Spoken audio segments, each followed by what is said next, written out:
Өкмөттүн жаңы жетекчилигине министрлер кабинетинин төрагасынын биринчи ордун басары Адылбек Касымалиев, анын ордуна экономика жана коммерция министри Данияр Амангелдиев дайындалды. Ал эми экономика жана коммерция министри кызматына буга чейин президенттик администрациянын саясий жана экономикалык изилдөөлөр башкармалыгын жетектеп келген Бакыт Сыдыков келди. Жаңы жетекчилер 18 декабрь күнү жогорку кеңештин макулдугун алып ант беришти. Андан кийин президенттин дайындоо боюнча жарлыктар чыкты. Адылбек Касымалиев буга чейин жүрүп келген иштерди андан ары улантарын бир нече жолу кайталап, өкмөттүн курамында өзгөрүү болбой турганын билдирди.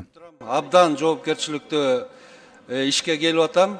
Таза иштеп берүүгө мен мына сиздердин алдыңыздарга чоң убаданы берем өзүм. Мен алдыга койгон өзүмдүн да максатым. Экономикалык программасы боюнча суроолор көп болду. Жаңы талапкердин конкреттүү программасы жок деген дооматтарды айтылды. Ага Адылбек Касымалиев мындайча жооп берди. Бүгүнкү күндө биздин программабыз бар. Бекитилген, урматтуу президентибиздин берген багыттары бар.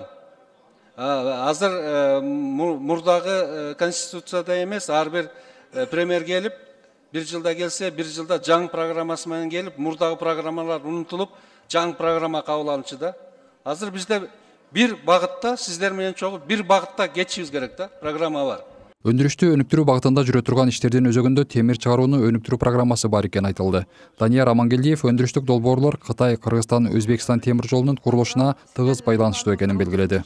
Азыркы 26-жылга чейин программа көбү уже аткарылып калган. Ошол жаңы программанын ичинде индустриализация деген эң чоң максаттардын бири бул ошол темир жезин иштетүү. Азыр өзүңүздөр билгендей ошол Кытай, Кыргызстан, Өзбекстан темир жолу салынгандан кийин анын алкагында биздин бир топ кем байлыктарыбыз бар. Ошону туура багытта иштетүү жана ошол сталь чыгаруу боюнча биздин чоң программабыз бар. Ошол программа бул эң негизги программалардын бири болот да.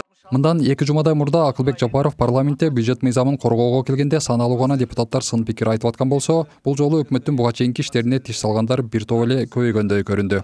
Азыркы Адылбек Касымалиев баштап келген курамды техникалык өкмөт деп атап, дымактуу иштерге жарамсыз катары сыпаттагандар болду. Депутат Жанар Акаев салык кызматынын башчысын баш кылып каматып, Акылбек Жапаровду ээрден оодарган салыктагы коррупциялык иштерге түз көзөмөлдөгөн кызмат адамы катары Адылбек Касымалиевдин да жоопкерчилиги чоң экенин айтты. Сиздин мурдагы жетекчиңиз кызматтан кетти. Кече улуттук коопсуздук кызматынын жетекчиси башында 3 миллиард деп атты эле жанагы салык боюнча акциз. Азыр 30 миллиардтан ашты деди. Сиз дал ошол салыкты, экономиканын, финансы тармагынын куратору болгонсуз. Биринчи вице-премьер болуп ошол тармакты кармап отурдуңуз. Ошол сиз башкарып турган учурда мына ушундай чоң эбегейсиз суммадагы ката кетти. Жоопкерчилик сизде дагы болуш керек деп мен эсептейм. Жанар Акаев Евразия экономикалык биримдиги менен иштешүүнү көзөмөлдөгөн орун басары катары Адылбек Касымалиев Кыргызстандын кызыкчылыктарын коргой албай, бошоң позиция менен иштегенин белгиледи. Акылбек Жапаровду министрлер кабинетинин төрагасы жана президенттик администрациянын жетекчиси кызматынан бошотулганы жөнүндө чечим 16 декабрда жарыяланды. Расмий чечимде анын башка ишке өткөндүгүнө байланыштуу деген негиз жазылган. Орун басары Эдил Байсалов болсо анын жумуштан кетишин ротация деп чечмеледи. Улуттук коопсуздук комитетинин төрагасы Камчыбек Ташиев 17 декабрдагы маалымат жыйынында ал кайсы бир ишке байланышы болгон үчүн кеткенин туюккана айтып өткөн. Булкан шаардын чын бышыгына бүгүн Адылбек Касымалиев менен министрлер кабинетинин жаңы курамынын ант берүү иш-чарасына катышып жатып, президент Садыр Жапаров өзү чекит койду. Эми анын кызматтан кетишин ашыкча саясатташтыруунун кажети жок деп ойлойм.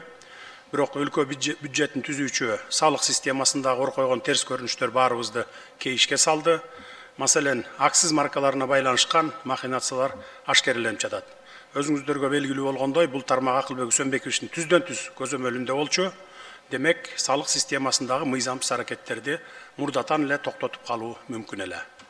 Мыйзамсыз иш аракеттеринен улам салык кызматынын жогорку жетекчилигинин кармалышы боюнча окуя азыр тергелип жаткандыктан, бул жерде жеке кызыкчылыктардын кагылышына жол бербөө үчүн аны кызматтан четтетүүгө мажбур болдум. Камчыбек Ташиев жакында берген маалымат жыйынында акциз маркаларындагы көз боемочулуктарды иликтөөдө 30 миллиард сомдук зыян аныкталганын билдирген. Акылбек Жапаров буга чейин мугалимдерге сапатсыз ноутбук сатып алууга байланыштуу президенттен сөгүш алган болчу. Кубатбек Айбашев, Азаттык.